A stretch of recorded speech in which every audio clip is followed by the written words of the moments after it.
Seriously? What's wrong with you? Now it's out. Yeah. Look, I have eyes left. You're a little jumpy there, Al. Yeah. Working around you have to be.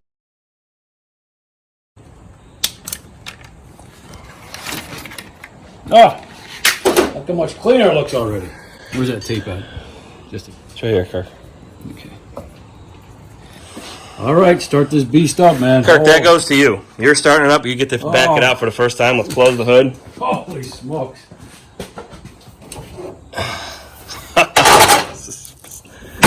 I'm very nervous, man. We don't have power brakes either. Keep that in mind. We didn't hook that up. Oh, no, we did. No, we hooked it up.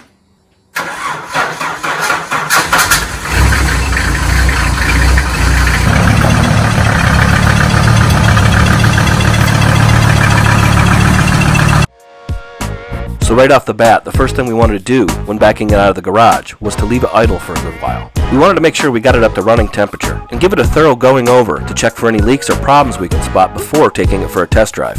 Turns out this was a pretty good decision. It's right here. You look down here. I think it's this hose. Come right here. Look at it.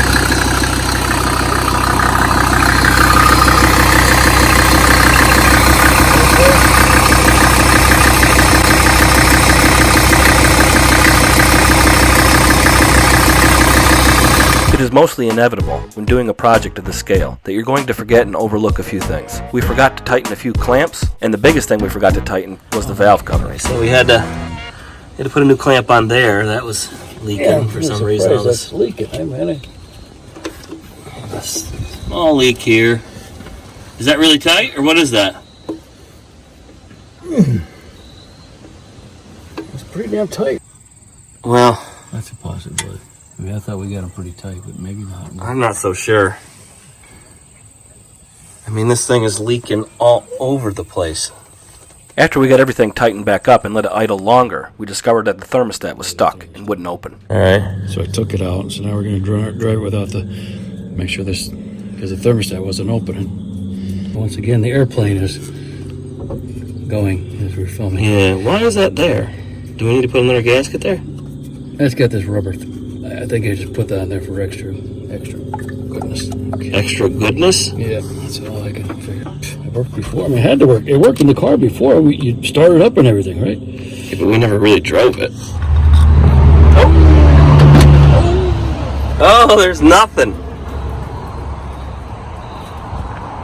Okay, I don't know nothing about it. Yeah. Stop yelling at me. Wow. I'm always yelling at you, even though I don't realize that I am. Yeah, this is not the right fluid. No, it's not. Did you see? You remember what the video said we were supposed to be using? He said something. It'll come. We'll figure it out. Either way, we're gonna take it for a test drive without power steering.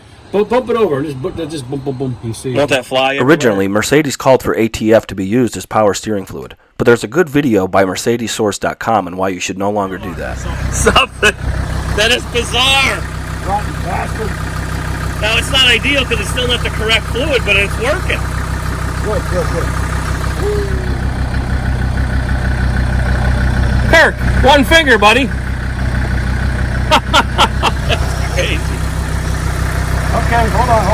The whole first build, we struggled trying to get this to work. We never got it working. This is working on the first try, so I don't know what we did different. But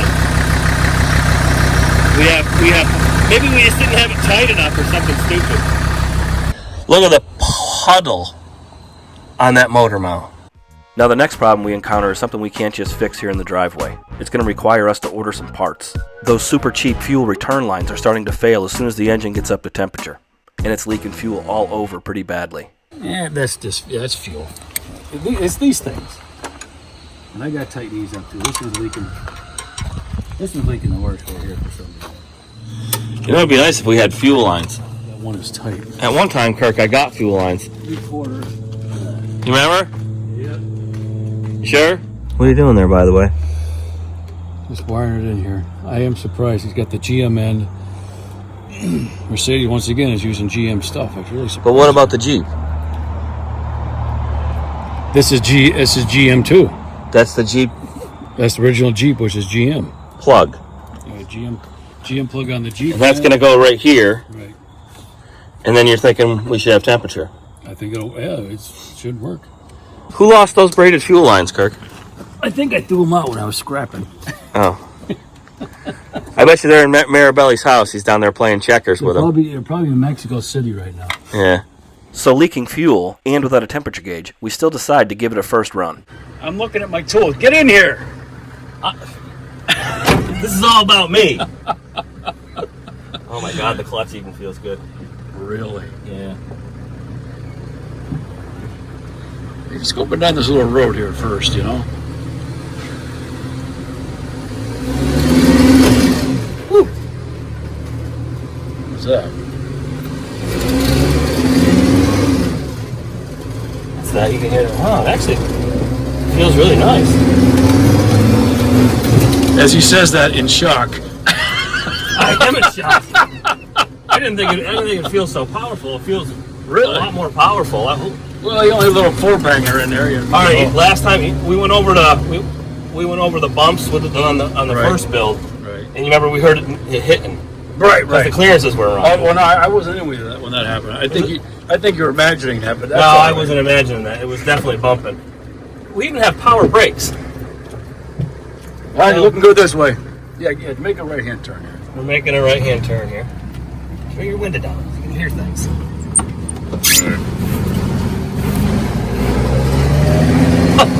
There's a picture of one happy man right there. Oh, we're on 4 low. Right, all right. Is that why it's weird? Being weird? Yeah, that's why it's being weird. Okay. 4-wheel drive, we're on low range. All right. Well, remember the brakes were sticking. I couldn't get out of the driveway. So. Transfer case even works. Tell me it does. It seems to work, Kirk. Wow. I mean, smooth.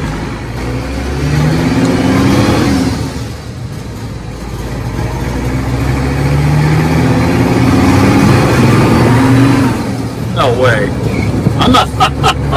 I'm not feeling any crazy vibration or nothing. No, but we are rolling full, buddy.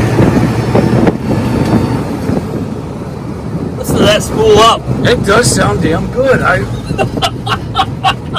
Go to Marabel's here. They'll love this thing.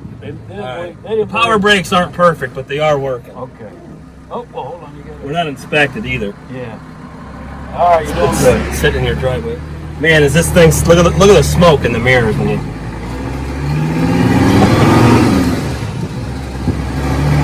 Look what you've done, Kurt. Took a while. Yeah, look what you've done, though, Kurt. This is great. This is cool. Listen.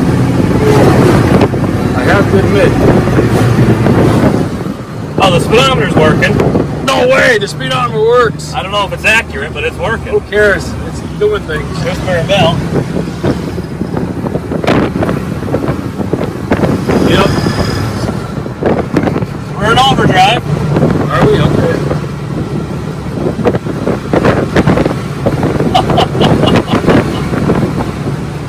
This is great.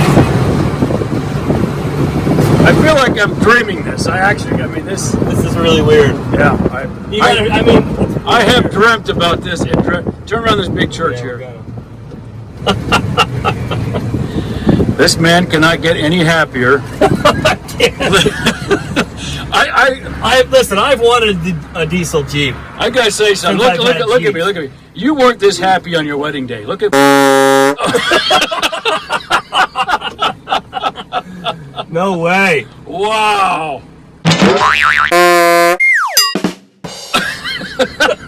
Oh my God.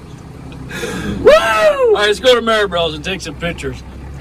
Our filthy windshield. We got to fix my. I know you ripped that off in a fit of anger. In a fit of anger, I did rip that mirror off. Hold on. Hey, check these gates. Look at. You see the voltage is working. Holy smoke! Did it work? Oil pressure's working. It never had that oil pressure. Fuel gauge. The only thing we need is a temperature gauge and a tack. And I mean, I'm Right. golden. Got everything we need. It's been sitting in my wet yard for 2.5 years. Yeah. Tell me about it. You don't even need to tell YouTube about it. They've been waiting for this as long as we have. Yeah, I can definitely feel that something's holding it back. Yeah, I'm sure. Oh, there's a bus full of kids. kids that smoke them out. In the first video, you can watch us pull the 300 SD out of here, driving it up the road to your house. Oh, that's right. Yeah, we run a diesel. So this end. Oh man, does that sound good? Yep.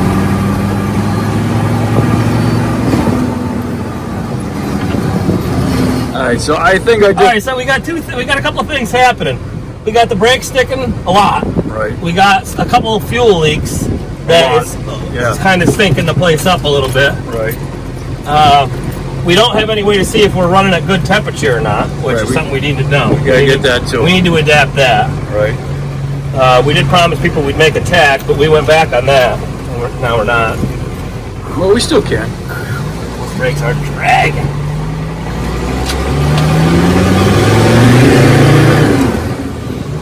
Pretty torquey, man. I'm surprised. My Jeep. I've been serious. There's a as real long as difference I've right had there. Jeeps, I remember the first time I seen a Cummins diesel Jeep, and I said, "Man, that's awesome." But I seen how much the 4BT cost, and it's like, all right, well, it's not that awesome. But this gave us, look at how nice and smooth.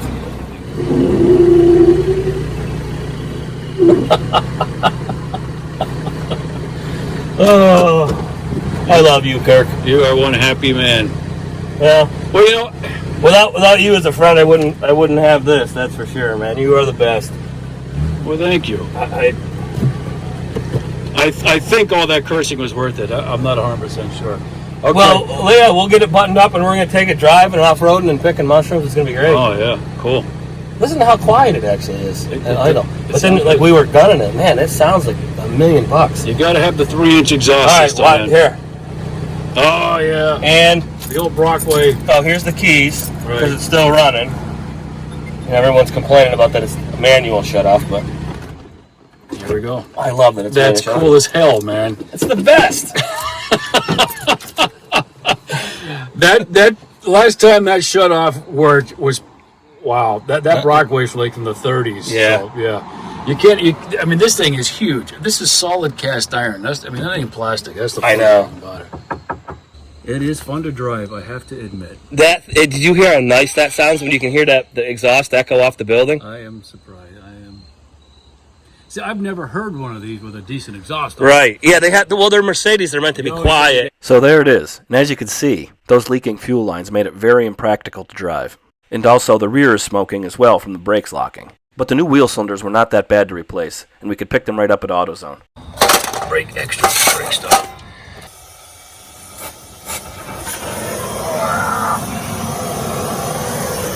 That's quite the roar.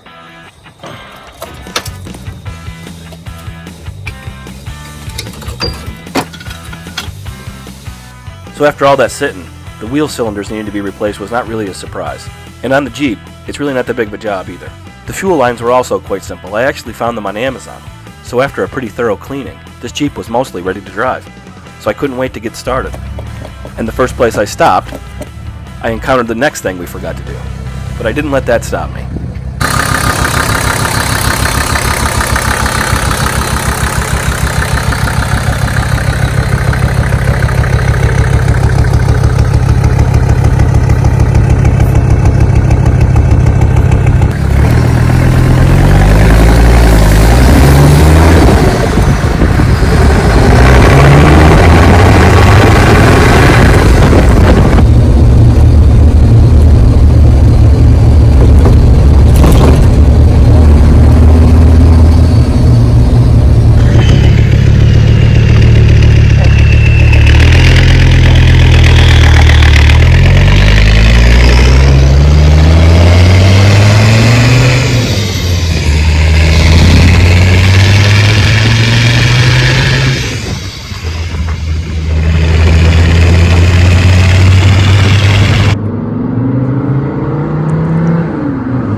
Made in Spain. How about that? I don't believe I've ever seen that in an auto parts label that I bought before. Let's see if this baby works. So we were able to track down and quickly install a new temperature sending unit, and discovered that that wasn't the problem after all. So this is something we're going to continue to tinker with and try to work on. But as Kirk rightly pointed out to me after this attempt, no project like this is ever really done. Temperature gauge actually works. So Obviously, because you're driving a car around in the 20-degree weather with no windows. Yeah, but it's got one hell of a heater in it, let me tell you. Well, there's no windows to keep any of the heat in, so... Yeah. So in the strictest sense, this build is done. But the project of the Jeep itself is far from complete, and you're certainly going to be seeing it in more videos. There is also a lot of testing I want to do. Off-road testing, fuel mileage testing, and the like. And me and Kirk are certainly not going anywhere, as we have his Jeep project yet to complete. If all goes according to plan, we should have his project started by spring, and we will certainly be making videos on that. Having this project done means the world to me. It is something I have always dreamt of, and in life we get by with a little help from our friends. And with the help of a good friend like Kirk, you can get a dream and pull it out of your head and turn it into reality. So I can tell you that many times over the past couple of years during this build, me and Kirk got genuinely mad at each other, and there were times that it strained our friendship, I thought. But I couldn't have been more wrong. By getting through a challenge and all the BS that goes along with it, toughing it out when the easiest thing to do is give up, we created something great. In the end, it greatly strengthened our friendship, and we are both better people for having it done. And to my friend Kirk, I would like to say thank you. And also to all the people that have followed this project and left us encouraging comments, or just checked up on us. I would like to thank all of you also. It was definitely a big motivator, as we didn't want to let anybody down, and kept us going when times were dark.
So it's been a hell of a lot of fun, and I can't wait to get started on our next project, and to do other things on this channel as well.